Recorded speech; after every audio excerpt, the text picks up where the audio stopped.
Hey guys, welcome back to World of Warships. Today we're taking a look at the coal destroyers again. I'm almost through them. How do they fare in 2024? Should you get the black in 2024? This ship has been in the game for quite some time. One of the original radar smoke ships. We really didn't see that very often. Typically, you had to div up to get that combo to work. All in one ship though, that is what the gimmick is on the black. You're seeing it here. We can just zone out enemy destroyers very, very easily. This ship is going to be an incredible cap contester. Absolutely dominant in ranked. And that's what it used to be available for. It was ranked tokens, I believe, all those years ago. But it's been moved over to be available for coal now. And oh my, what a price for coal. Alongside Neustrashimi, black is the most expensive destroyer available for coal at 296,000 coal. That is quite a bit. And this is a very strong gimmick, fair enough. But in randoms and as a solo player, I don't know. I don't know if I would necessarily recommend it. We'll see. If you're playing ranked, I think this is an excellent, excellent choice. It's so, so powerful.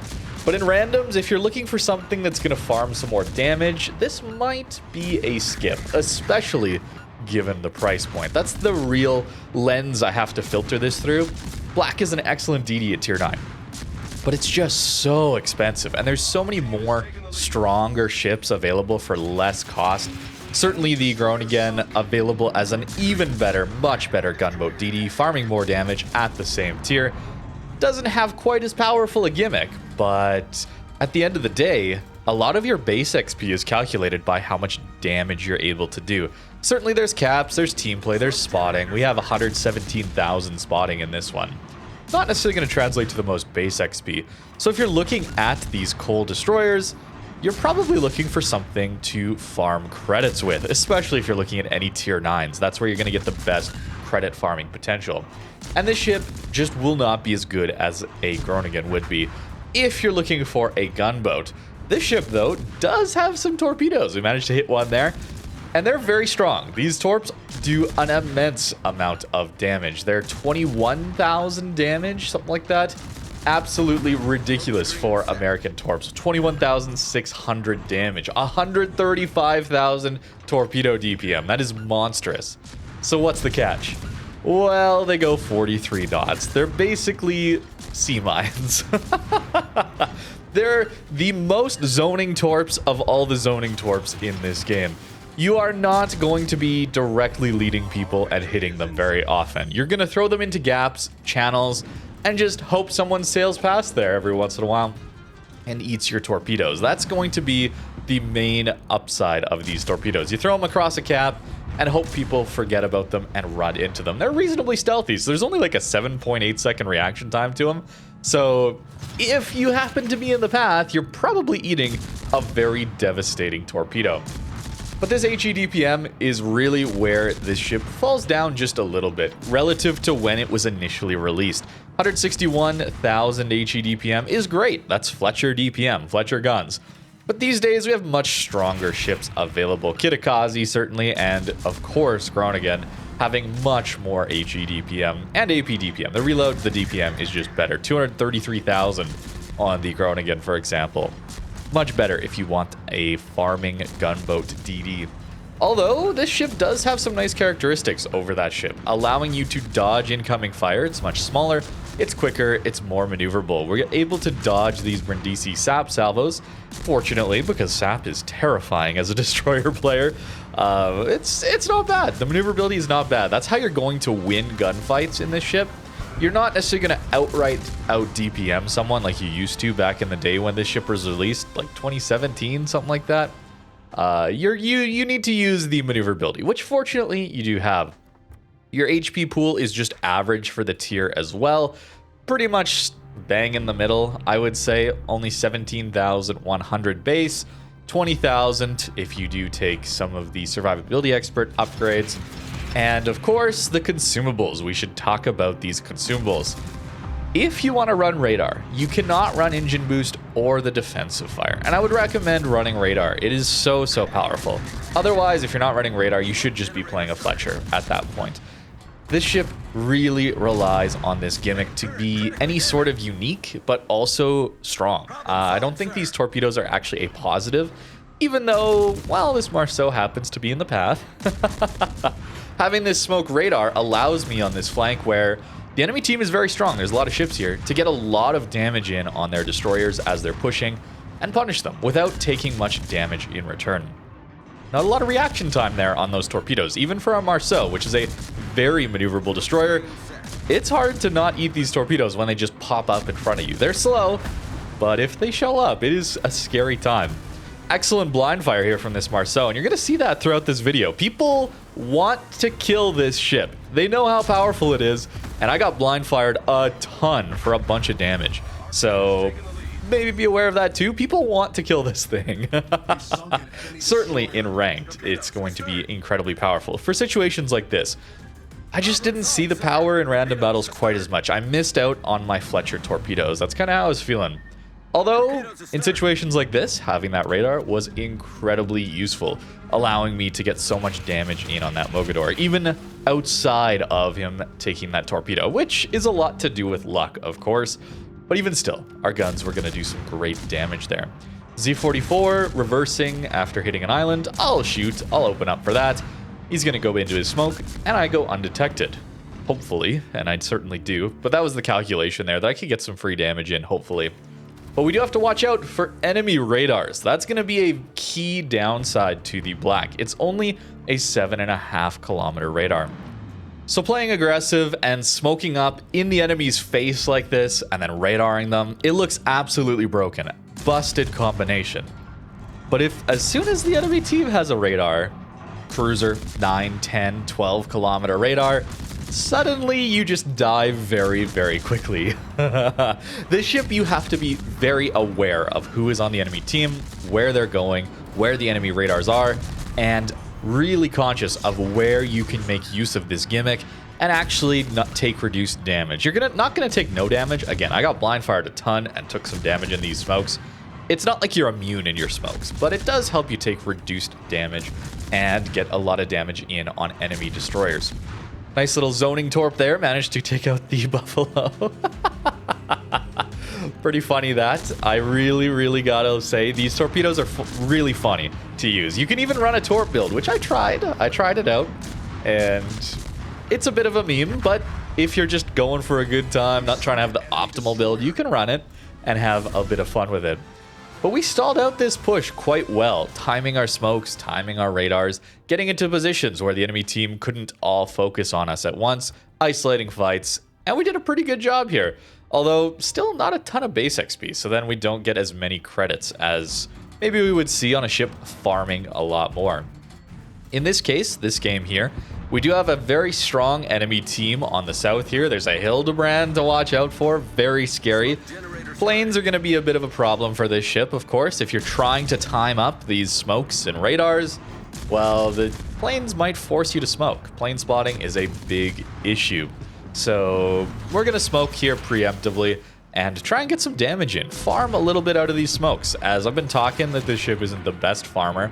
Let's see what we can do against, well, a Patrie, right? Matchmaker is something I gotta talk about here. I got up tiered into tier 9 super ship games quite a lot. Not every game, obviously, but it was more often than not. I did not see very many of those tier 7 games. Tier 9 is a little bit rough these days. It's no longer the days of, what, 3-4 years ago before super ships, where tier 9 was actually the best tier to play, because at worst you got up tiered 1 tier, and most of the time you were just fighting tier 7s all the time. It was such great matchmaker.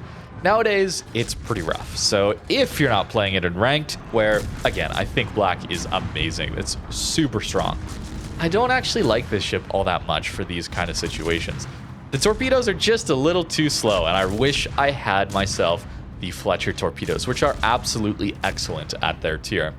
And Fletcher still has this same DPM. Sure, we don't get that radar, but there's a lot of times, especially in super ship games, where the radar isn't all that useful. So I'd much rather just have those improved torpedoes. That said, if people are pushing into you, there are times where these torpedoes and their extra alpha damage are absolutely incredible. Lepanto is pushing alongside where we torpedoed. I definitely torped for this gap again for Hildebrand, but Lepanto is in the same spot. So multi-purpose torpedoes, here we go. As always, that advice is as great as ever today as it was back in the day. And, well, they do a lot of damage. Instantly, like 50k damage or more there, and we do take them out.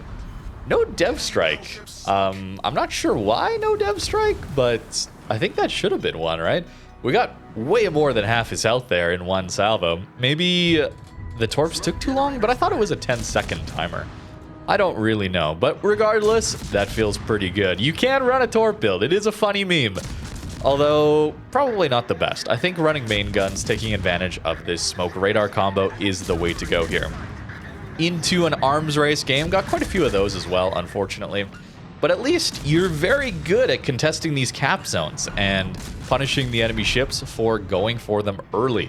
Not a lot of destroyers could do this. There's plenty of radar DDs, but a lot of them don't have a smoke, or if they do have a smoke, like those new pan-European destroyers do, well, those DDs have a much shorter duration radar. That's a key here too, is this radar is going to last you 19 seconds, I believe. Yeah, 19 seconds, 7.5 kilometers. Although Changmu's got a 22-second radar duration, so a little bit longer. If you're going to buff this radar duration, it gets up to close to 25 seconds, which does give a good amount of time for your teammates to get some damage in, hopefully. Again, relying on teammates, it's a bit hit and miss. You never know what kind of teammates you have, but fortunately, most of the time, people are going to shoot at whatever you're going to spot. People do want to take out destroyers, and if you're spotting DDs with that radar, generally they're going to shoot. Here's an example of Seattle radaring the enemy Yamagiri, another super ship game, and the Nevsky counter radars instantly. So we do get spotted. I was being a little greedy to get some of these buffs, and just look at this maneuverability. And maybe this is a bit of luck as well, I will admit. Nevsky, not known for having the best dispersion. So some of this is just shells landing all around my ship, but black is quite maneuverable, and it allows you to dodge a lot of incoming fire. Nevsky has amazing shell velocity, so again, something like a Des Moines or a Worcester, for example, sure, they might be a little more accurate, more shells coming at you, but longer flight times means your dodging should be even more effective. It's very, very, very powerful. Here in this game, pushing insanely aggressively for this cap against a Benson, we radar once he goes dark, and we get some good damage in here. The shells do quite a lot of damage to these enemy DDs, and you can see my teammates trying to chip in, although I think they're just missing, unfortunately. My teammates are, yeah, they have a little worse accuracy than the enemies that are blind firing me right now. It happens, but hey, they're trying. I give them credit for trying, shooting what I'm spotting. I do appreciate that, but that's the power of this ship, right? Playing so aggressively, going in for the cap, forcing the enemy DD back, being able to spot them. Here even we can see that our smoke lasts just long enough that I'm able to continue to use that first smoke for my second radar. I suppose that is a massive upside of those pan-European destroyers, is that 60-second cooldown on that radar. We do not have that here. This radar, it has a reasonable 120 seconds, double the time between its radars. So even though it lasts longer, you do have to wait between those radars much, much longer. And unfortunately, I'm just missing. I'm not great with these guns. I gotta say, the floaty arcs of these shells are pretty difficult to use at times. They're much, much worse than a lot of the more modern gunboats. That's another thing to bring up. I should have probably, when I was talking about the DPM, the output of these guns, is that the shell velocity is abysmal these days for a gunboat DD. That's why Fletcher, Gearing, they fit more of a hybrid role now rather than the outright gunboats that they were back in the day when they were the best DPM out there. No, not the case anymore. We get quite aggressive to deal with the Benson here towards the end. Didn't even need the radar there. So, I mean, Benson's gonna struggle, obviously, against us, but I think against a lot of tier 9 DDs there, it would be very difficult for people to deal with this ship when it's played like this, when we're not getting counter-radared, for example. When we're able to push up, we know the radar's not around. it's so difficult to deal with. And it helps win a lot of games. Getting caps just wins games. It's flat out.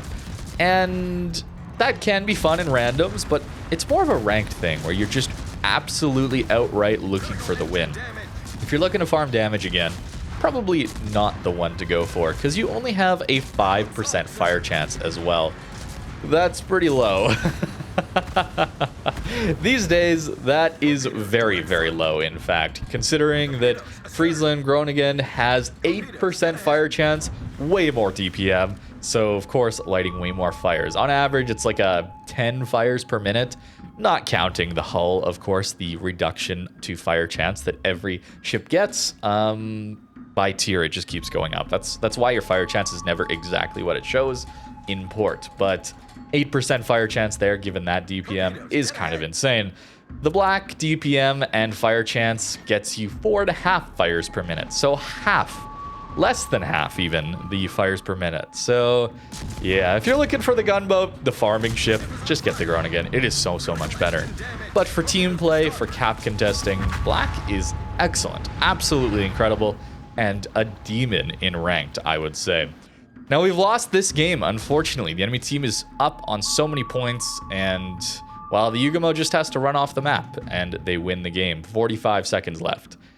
And I don't know. All right. I mean, we should win, right? 35 seconds. Azuma's very close.